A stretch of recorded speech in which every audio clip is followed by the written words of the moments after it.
बीते 12 साल में सबसे शर्मनाक हार का सामना करना पड़ा भारत को रोहित शर्मा की कप्तानी में।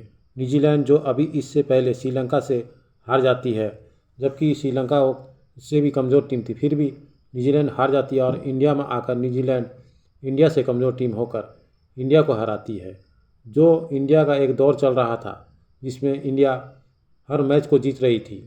इससे पहले बांग्लादेश से भी टेस्ट और T20 जीता, बल्कि जीता नहीं बल्कि बुरी तरीक़ा से हराया भी, मगर यहाँ न्यूजीलैंड ने जीत की गाड़ी पर ब्रेक लगा दिया है और पहली बार न्यूजीलैंड ने इंडिया को टेस्ट सीरीज हरा कर 3 मैच के सीरीज में 2-0 से बढ़त बना ली है। इस सीरीज पर कब्जा कर लिया है। यहाँ पर इंडिया खुद अपने ही जाल में फंस गया है। अपने हिसाब से पिच तैयार किया और खुद नहीं खेल पाया। जब न्यूजीलैंड के बल्लेबाज का प्रदर्शन इंडिया के बल्लेबाज से अच्छा ही था, तभी तो न्यूजीलैंड इस पर कब्जा कर चुका है। मगर इंडिया कैसे हारा, इस पर थोड़ा बात करना ज़रूरी है। दूसरे मैच के हार के जिम्मेदार कौन कौन हैं, आइए। पहले नंबर पर रोहित शर्मा है, जिसकी कप्तानी में बहुत गलत फैसले हुए। पहले टेस्ट में उसने कप्तानी में बहुत गलत फैसला लिया और पहले बल्लेबाजी करते हुए 46 रन पर ही ऑल आउट हो गए। बाद में इसके बाद फिर यहाँ पुणे टेस्ट में बनाते हैं अपने तरीके से पिच और यहाँ पर भी खेल नहीं पाते हैं। और सबसे बड़ी बात है कि रोहित शर्मा का ना बल्ला चल रहा है ना कप्तानी चल रहा है। तो ऐसे में देखा जाए तो रोहित शर्मा बहुत बड़े जिम्मेदार और गुनहगार हैं इस मैच को हराने में। बात करते हैं शुभम गिल की, जिसने फर्स्ट इनिंग में भी अच्छा खेला, लेकिन सेट होने के बाद वो चल नहीं सके और दूसरी पारी में भी सेट हुए तो आप 23 रन 25 रन ऐसे बनाते हैं और आउट हो जाते हैं।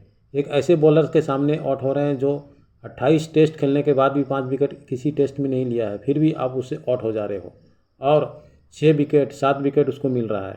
तो ये एक बुरी खबर है इंडिया टीम के लिए, क्योंकि यहाँ पर एक नॉर्मल बॉलर से भी हम लोग परेशान हो रहे हैं। तो ये भी एक शुभम गिल की जिम्मेदारी था कि वो अच्छा खेलता, क्योंकि उसे मौका दिया गया था लेकिन वो नहीं खेल पाए। तो ये भी एक गुनहगार हो सकते हैं। अब बात कर लेते हैं तीसरे नंबर पर विराट कोहली की, जो किंग कहलाने वाले किंग। अभी तक वो अच्छा प्रदर्शन नहीं कर पा रहे हैं। इससे पहले वाले टेस्ट में भी उसने कुछ अच्छा प्रदर्शन नहीं किया, उसके बाद वाले टेस्ट में भी पुणे टेस्ट में भी कोई अच्छा प्रदर्शन नहीं कर पा रहे हैं। रन 17 बनाते हैं 40 गेंद खेलकर 2 चौके की मदद से, लेकिन इसका कोई भी असर भारतीय टीम के रन स्कोर पर नहीं पड़ा, क्योंकि ये खिलाड़ी रहता भारत में है और इंग्लैंड फ्रांस के बारे में सोचता है। खेल ख़त्म होते ही इंग्लैंड फ्रांस चला जाता है और ये फिर वापस आता है खेलने के लिए। खेलना है तो यहाँ रहो और यहाँ पर खेलो, ऐसा नहीं हो रहा है। तो इसका भी दिमाग चंचल हो चुका है। तो किंग भाई आप अच्छा खेलो, लेकिन यहाँ रहो, नहीं रहोगे तो फिर दिक्कत हो जाएगा।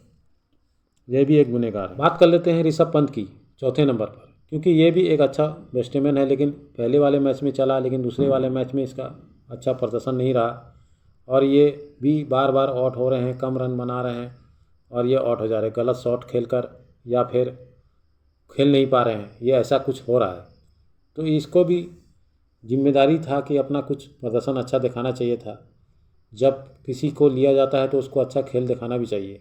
नहीं दिखा पाओगे तो फिर कैसे होगा। इसका भी हारने का बजाय ये भी हो सकता है। और अब बात करते हैं ब्रेडमैन सरफराज खान, जो कि पहले मैच में तो अच्छा खेले, लेकिन दूसरे मैच में ये भी नहीं चले।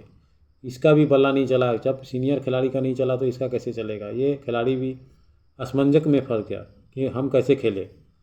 हो सकता है इसको मौका दिया जाना चाहिए, लेकिन फिर भी ये भी जिम्मेदार है, क्योंकि ये खेल सकता था अच्छा, इसके अंदर हुनर है, लेकिन ये क्यों नहीं खेल पाया।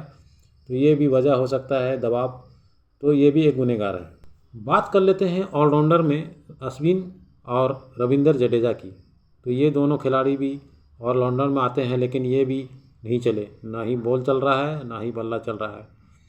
तो रविंद्र जडेजा को कई शतक लगाए हैं, लेकिन फिर भी ये अच्छा खेलना चाहिए यहाँ पर, इसको इसलिए मौका दिया गया था, लेकिन फिर भी यहाँ पर चले नहीं। तो ऐसे में बहुत दिक्कत होता है, क्योंकि ये खिलाड़ी नहीं चले, नीचे से ऊपर वाला नहीं चला, फिर भी नीचे वाला को संभालना चाहिए था, लेकिन नहीं संभाल पाए। तो ये भी एक जिम्मेदार हो सकते हैं। ये भी जिम्मेदारी लेना चाहिए कि हमारे वजह से हार हुआ है। तो ऐसे खबरों के लिए हमारे चैनल को लाइक करें, फॉलो करें, सब्सक्राइब करें। धन्यवाद।